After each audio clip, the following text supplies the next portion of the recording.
All right, we're not going back to the chicken story, just in case you're concerned about that. But Mr. Rankin had another point, which he was not doing well with before the break. When you went to the break, I just wanted to make this point. And we've seen a couple of examples of it. Yeah. That is where a public figure is subject to criticism and ridicule, people pop up and say, how dare you impugn the integrity of this fine. We've seen lots of examples of it. The Commissioner Robertson, his Mr. Baer came up and said, you know, he said, fine, nobody should dare question them. It wasn't a crime, and therefore you can't question them. And no crime has been committed. That's the Republican standard, and they stick to it since religiously. Nixon. I am not a crook. If you're not a criminal, well, you could be a criminal, but if you're not caught and arrested, think about the effect of it. Once somebody achieves a certain status, they're immune from criticism. Is that a good public policy? That's not a good policy. I don't think so. But you were whacking Bud Day comparing him to the sheriff, and that was not exactly a good comparison. No, I compared this reaction, which is when somebody gets criticized, to say they're above criticism, you cannot impugn their integrity, you've got bad character. Same to you. Don't you wonder about people who write letters to the editor setting forth that very position, that you can't criticize a public official because they're a good person? Say, first of all, how do you know that? You can't know that. You just assume that. Or if you can't criticize public officials, who can you criticize? Well, how about people who sleep on the couch? Or to say, you know, now just before the election, they're impugning their... Well, that's when it's important. You want to decide who to vote for. I agree with that. There is a lot of stupid stuff. When Mrs. Ryan comes to town, do you think she sleeps on the couch and he sleeps on the floor?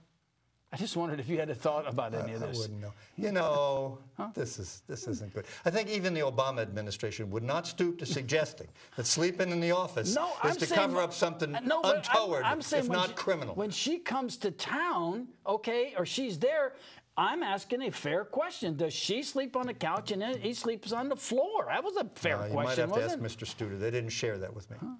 Ask who? Mr. Studer. Oh, Mr. Studer knows that he sleeps on the couch? Well, it was in the News Journal that Mr. Studer is somehow connected to Mr. Ryan. Who doesn't know that he sleeps on the couch? He's told everybody. That's the one thing everybody knows. Everybody knows that. He sleeps on the couch. But personally, are you proud of that? I just want to know kind of what... Proud of the fact that he sleeps on the couch? Yeah, right. I can kind of take it or leave it. The idea is he works so hard that he just sleeps on the couch for a couple hours, and then I'm sure he doesn't sleep on the couch every night. And then gets up and works again. He's a workaholic. In 14 years, he's passed 2 bills. He's named the post office and the aero bill for his buddies in the aero industry.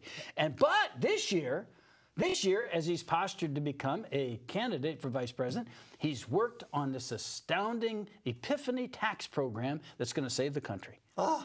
Well, way before anybody suggested even that Romney would win, he came out with a plan to deal with entitlements. It's the only honest effort at fixing this that I've seen. The Democrats say, you know, they just want to get elected. Just let the country go to hell after I'm elected. They're attacking your Medicare, and it's social Darwinism, and you better not vote for him. We're going to scare you to death, and everything's going to be fine if you just tax the Kerrigans of the world, which is all total nonsense. Why do you always have to throw this on me? Because everybody knows you're well off. That's all. Well, I pay right at 30%. Okay, I think 32, something like that. Well, we figured it out one time. You had all the taxes. Well, if you had all the taxes, if you had sales tax and all these other taxes, well over 50%. Well, when your man Obama gets in, 50%. and you add all these taxes, it's on analysis of this, it really can go way up.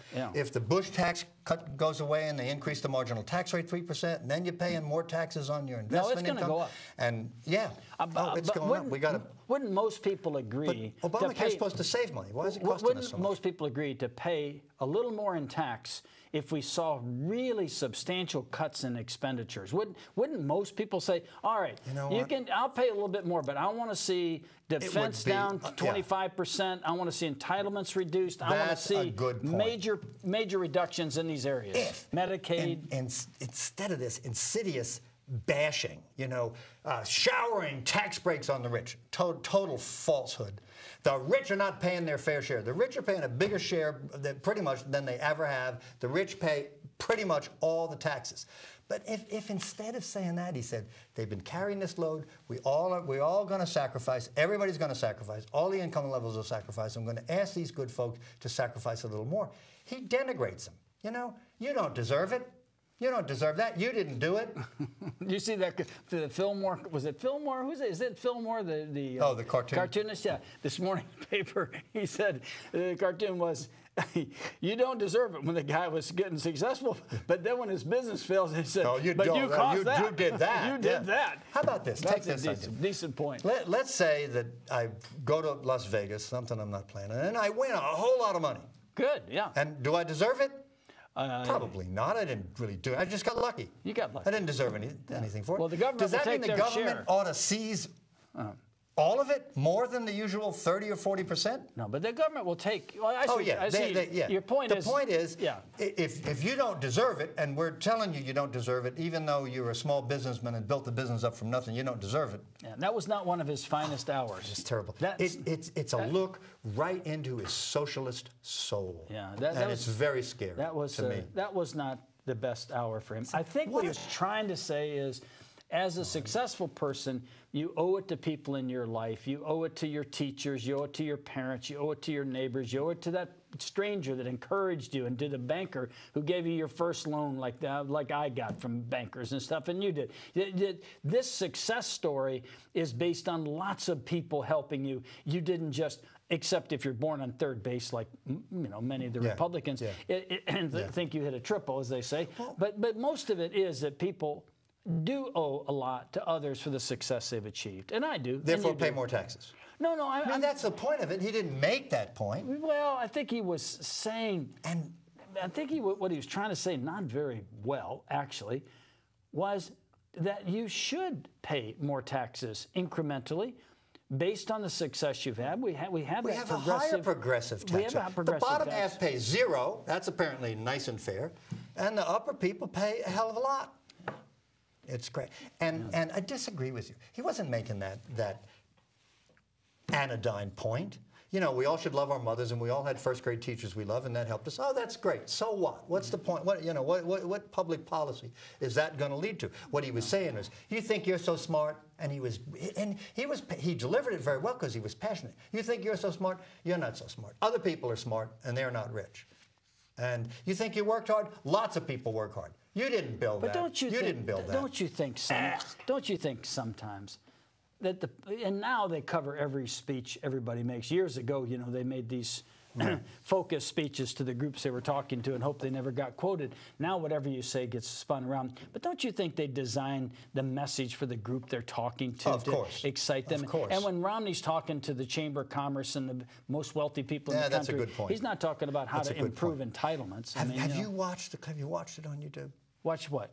What Obama said, the whole clip. I don't know how long it is. I don't know what the clip is, but I've seen the statement that he made. It starts with he's kind of in shirt sleeves and he's kind of leaning over, pointing. You think you're so smart, No, it's not good. I think it was to inflame the audience, and really it got caught. Like many things do when they go viral, it's like, oh my gosh, I didn't mean it that way, but boy, they are cramming it down his throat. How could it be meant any other? What has Obama ever done but try to send everything up to and back from government? That's all he's ever done in his life. That's what he believes in. Everything ought to go to the government. You don't deserve. You got extra money? Give me that money. Here's the problem with what you said, and it's a good point. If we all knew that everybody's going to sacrifice, you got to sacrifice a little more, pay a little more, the deficit will go down, our problems will go down. It's not what's going to happen. You send more money to Washington, they'll spend it on more foolish crap, more submarines and stuff. I've never accepted the argument that money spent foolishly in Washington is a basis for us not to pay taxes, because it's the nature of the bureaucracy, it's the nature of government. It's always inefficient, it's always poorly distributed. But in the end, we have a pretty good country. We have a good interstate highway system. We have a great country. I mean, we just have to accept this business about building 2 separate F-35 engines in the chosen districts and all of this crap. Caitlin Fretz has pointed this out pretty well, that each of these folks are lobbying in a very inefficient way to get stuff for their district. The Air Force needs a plane, and they give the contract to the wrong person. So the politicians, they don't care about the Air Force. They want it in their district. They don't care if all the planes fall out of the sky while they're screwing around with this. They want it in their district. I agree with that. It's terrible. It is terrible. And it certainly can be better. How is it possible to fix it? You have, hundreds of lobbyists yeah. for every person in Congress. Right. people in Congress are literally running for office nonstop. The second they get elected, they're holding a fundraiser. Especially the congressmen for the every next 2 years. For 2 years, they're holding a fundraiser for the next 2 years.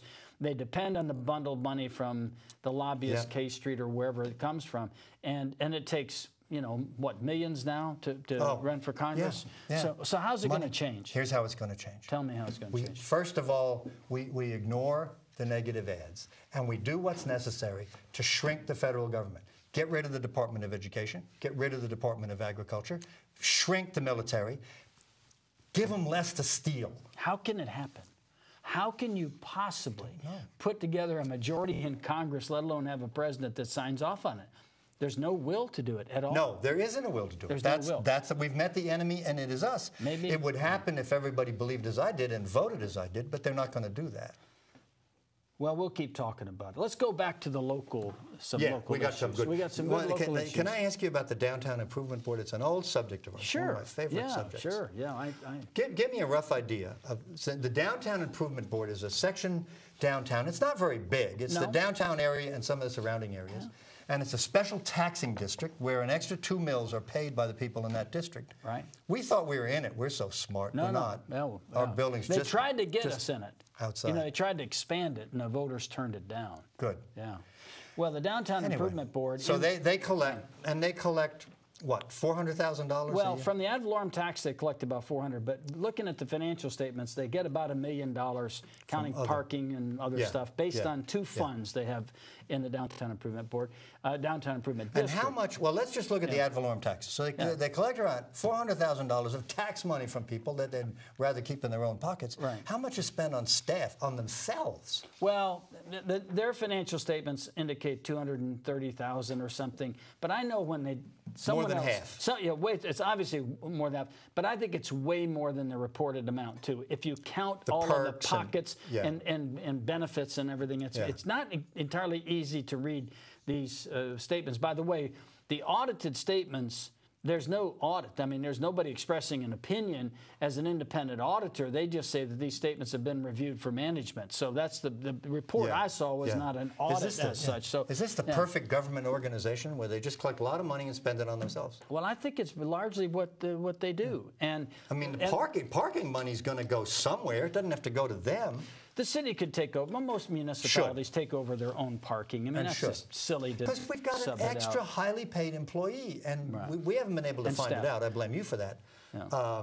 Who makes over $100,000 a year. Rumor has it, now correct me if I'm wrong, but I heard this rumor from somebody down there that he has a car allowance or a car. I don't know what the perks are. He makes $100 a year. They have more than 100. 5 employees, maybe over 100 pays to 5 employees. But here's the point, Bill.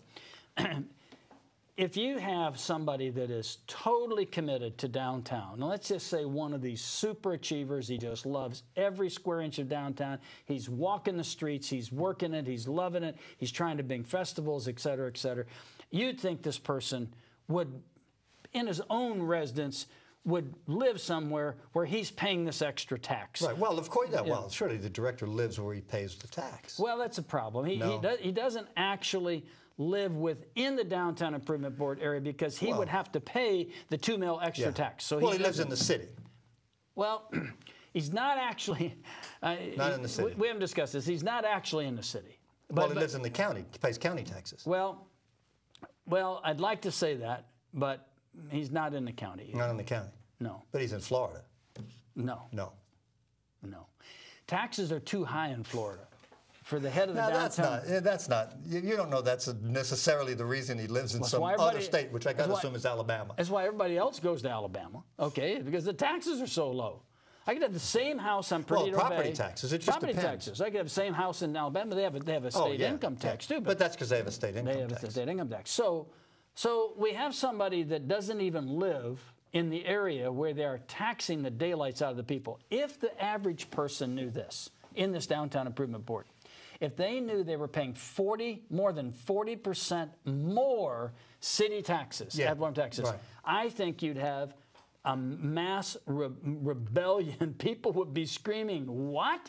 I'm paying all this extra tax for what? Because they don't get, those residents get nothing. The residents don't. The residents don't get anything out of this at all. And here's the real dispute. The businesses are not happy with the way it's being handled. Not all. And my understanding, get rid of it. My understanding right now is that the very organization, Downtown Improvement Board, is trying to move business out of downtown down to the ballpark. Right now, move the downtown business out of the downtown area, slide it over to the ballpark where they're doing business with their friends. Okay, I mean, then I think the downtown business people. You're going to reveal your source for that? I can't reveal all of it right now, but I have very reliable information that they're trying to do that. And so the question is, we have something that's supposed to improve downtown, and the answer is, in my view, it doesn't improve downtown. It sucks tons of money out of downtown. The things they do can and should be done by the city of Pensacola. Give that money. Have the Downtown Improvement Board, the 5 people there, they're good people, have those people make recommendations to the mayor about how all this money should be spent. Shift the parking collection, it produces a profit. Shift this parking collection thing back to the city and get the layer of government out of here. And maybe, you could have 1 or 2 of those people employed by the city to regulate parking or something. There's always a need for outstanding employees. That's not the issue. So I think the employees that they have in the employment base, they might have a place for them. My objection to it, and has always been an objection to it, is that the merchants don't want it. They don't like it. Most of them don't. It's not productive for them. The people, they're doing away with little festivals and, the big dispute on the Christmas tree lights and all this kind of stuff. Oh, they couldn't have Christmas tree lights. They couldn't because they spent all the money on themselves. It's like, well, what kind of organization is this? It's another layer of government that should be. And then they ran out of money for the Thursday night music. And in fact, there's a bank right now that's sponsoring it, and apparently they don't know what's going to happen next year. Well, it needs to be rethought. And just another thing it might be, what percentage of the police force do you think lives in the city of Pensacola? I know it's pretty small. 12% of city police officers live in the city of Pensacola. One of the great advantages for policemen for our community is that they live in your community. And it's wonderful, if you think about it, on your block to have a policeman that's well-trained, that understands how to do things to protect people and defend people. Could it be that houses on your block are a tad expensive? Well, I'm not saying that. Well, across the street, I think on our street, both sides of the street, we have modest homes right close by, or in fact, within 2 houses of mine. But I think that police officers living in a community is really good for the community. Yeah, I think it is too. And one of the problems is the taxes are so high. The taxes are high, so people can't afford to live here. all the ad valorem taxes are going to pay the pensions. It's a terrible irony. It is. The taxes are too high because of pensions that benefit people that are moving out of the city. Right. And that's happening across the board. When they get those pension checks, they'll spend them somewhere else. Well, or they retire and leave. And they leave area. All right, we're going to take a short break and come back with some more juicy gossip that's even better than some of the stuff we've discussed. We'll be back in just a minute.